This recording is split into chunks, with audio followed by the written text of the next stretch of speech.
സദസ്സിനുവന്ദനം.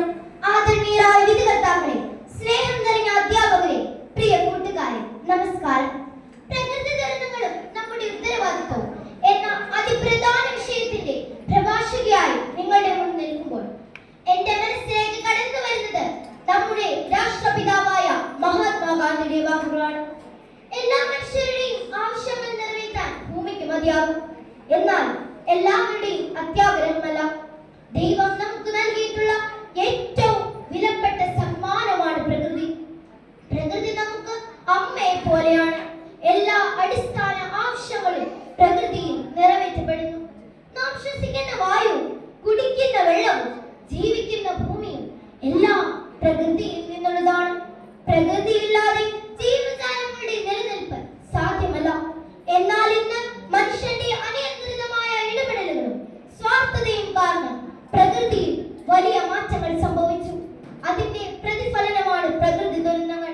മണ്ണും മലയും പുഴകളും തുടങ്ങി പ്രകൃതിയുടെ പ്രതീകങ്ങളെല്ലാം സ്വാർത്ഥ ലാഭത്തിനു വേണ്ടി നശിപ്പിച്ച് മനുഷ്യൻ ആധുനികത ആഘോഷിച്ചപ്പോൾ പ്രളയം, മണ്ണിടിച്ചിൽ, ഭൂകമ്പം, കടൽക്ഷോഭം, വരൾച്ച തുടങ്ങിയ ദുരന്തങ്ങളാണ് നാം അനുഭവിച്ചത്.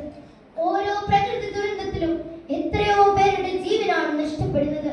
അതെ, നമ്മെ പരിപാലിച്ചിരുന്ന പ്രകൃതി ഇന്നൊരു പ്രതികാര ദുർഗിയായി മാറിയിരിക്കുന്നു. കഴിഞ്ഞ കുറെ വർഷങ്ങളായി കേരളത്തിൽ നാം നേരിട്ട പ്രളയങ്ങളും പുത്തുമല, കവളപ്പാറ, ചൂരൽമല, കുട്ടിക്കൽ തുടങ്ങി അടിക്കടി ഉണ്ടാകുന്ന പ്രകൃതി ദുരന്തങ്ങളും ഇതാണ് നമ്മെ ഓർമ്മപ്പെടുത്തുന്നത്. കൺമുന്നിൽ ഉച്ചവരെ ഒഴുകിപ്പോകുന്നത് നിസ്സഹായരായി നോക്കി നിൽക്കേണ്ടി വന്ന ഒരു ജനതയുടെ ദുഃഖം ഹൃദയത്തിൽ ഏറ്റുവാങ്ങിയവരാണ് നാം. ഈ പ്രകൃതി ദുരന്തങ്ങൾ കേവലം പ്രകൃതി പ്രതിഭാസങ്ങൾ മാത്രമാണ് അല്ല, പലപ്പോഴും മനുഷ്യൻ പ്രകൃതിയോട് കാണിക്കുന്ന ക്രൂരതയുടെ, സ്വാർത്ഥതയുടെ ഫലമാണ് ഈ ദുരന്തങ്ങൾ. നാം നമ്മുടെ സുഖ സൗകര്യങ്ങൾക്കായി ചെയ്യുന്ന പല കാര്യങ്ങളും പ്രകൃതി നാശത്തിലേക്ക് നയിക്കുന്നു. വനനശീകരണവും പരിസ്ഥിതി മലിനീകരണവും, ആഗോളതാപനം, കാലാവസ്ഥാ വ്യതിയാനം, ആവാസ വ്യവസ്ഥയുടെ അസന്തുലിതാവസ്ഥ എന്നിവയ്ക്ക് കാരണമാകുന്നു. ഇത് ജൈവ വൈവിധ്യത്തിനും നമ്മുടെ ജീവിതത്തിന് ഭീഷണിയാകുന്നു. ഇനി വരുന്നൊരു തലമുറയ്ക്ക് ഇവിടെ വാസം സാധ്യമോ? മലിനമായ ജലാശയങ്ങൾ, അതിമലിനമായൊരു ഭൂമിയും. അതെ, ഇടിച്ചു നിരത്തപ്പെട്ട മലകളും നികത്തപ്പെട്ട വയലുകളും നശിപ്പിക്കപ്പെട്ട കാടുകളും നീർച്ചാലുകളുമെല്ലാം നമുക്ക് നൽകുന്നത് ദുരന്തങ്ങളുടെ വേദനകളാണ്. മനുഷ്യൻ അവന്റെ സുഖത്തിനും ആഹ്ലാദത്തിനും വേണ്ടി ചെയ്യുന്ന എല്ലാ കൃത്രിമ വസ്തുക്കളും, നദിയുടെ കുറുകെ കെട്ടിയുയർത്തുന്ന അണക്കെട്ടുകൾ, വാഹനത്തിൽ നിന്ന് പുറപ്പെടുന്ന വിഷവാതകങ്ങൾ, വനനശീകരണം, പ്ലാസ്റ്റിക് മലിനീകരണം, അനാവശ്യ ഖനനം എന്നിവ പ്രകൃതിക്ക് ദോഷം വരുത്തുന്നു. ഇതിനെതിരെ ഒരു നടപടി സ്വീകരിച്ചില്ലെങ്കിൽ സമീപഭാവിയിൽ നമ്മെ കാത്തിരിക്കുന്നത് വൻ ദുരന്തമായിരിക്കും. ഈ സാഹചര്യത്തിലാണ് പ്രകൃതി ദുരന്തങ്ങളും നമ്മുടെ ഉത്തരവാദിത്വവും എന്ന അതിപ്രധാന വിഷയം നാം ചർച്ച ചെയ്യേണ്ടത്.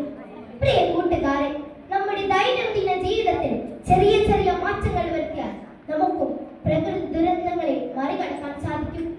പ്രകൃതി വിഭവങ്ങൾ ചൂഷണം ചെയ്യുന്നതിന് പകരം ഭാവി തലമുറയ്ക്കായി ഭൂമിയെ സംരക്ഷിക്കുന്നതിനായി മരങ്ങൾ നട്ടുപിടിപ്പിക്കുക, കുടിവെള്ളം സംഭരിക്കുക, പ്ലാസ്റ്റിക്കിന്റെ ഉപയോഗം കുറയ്ക്കുക, ഉപയോഗശേഷം പ്ലാസ്റ്റിക് വലിച്ചെറിയാതിരിക്കുക, ജൈവ കൃഷി പ്രോത്സാഹിപ്പിക്കുക തുടങ്ങിയ കാര്യങ്ങൾ ഉത്തരവാദിത്വത്തോടെ നിർവഹിച്ചുകൊണ്ട് നമുക്ക് വരും തലമുറയ്ക്ക് മാതൃകയാവാം.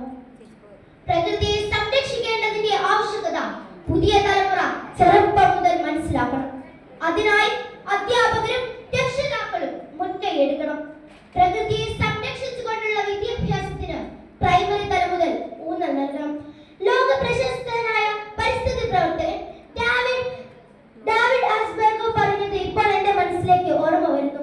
നമുക്ക് ഈ ഭൂമിയിൽ ജീവിക്കാൻ ഒരേ ഒരു വഴി മാത്രമേ ഉള്ളൂ. അത് പ്രകൃതിയെ സംരക്ഷിക്കുക എന്നതാണ്. പരിസ്ഥിതി ലോല പ്രദേശങ്ങളിലെ നിർമ്മാണങ്ങളെ കുറിച്ചും കുന്നിൻ ചെരുവിലെ ഖനനങ്ങളെ കുറിച്ചും അധികാരികളെ അറിയിക്കുവാനും അതിനെതിരെ പ്രതിരോധിക്കുവാനുമുള്ള സാമൂഹിക ഉത്തരവാദിത്തം ഏറ്റെടുക്കണം. ദുരന്തങ്ങൾ സംഭവിച്ചാൽ ദുരിതബാധിതരെ സഹായിക്കാനും നാടിന്റെ പുനർനിർമ്മാണത്തിൽ പങ്കാളികളാവാനും നാം ഓരോരുത്തരും തയ്യാറാവണം.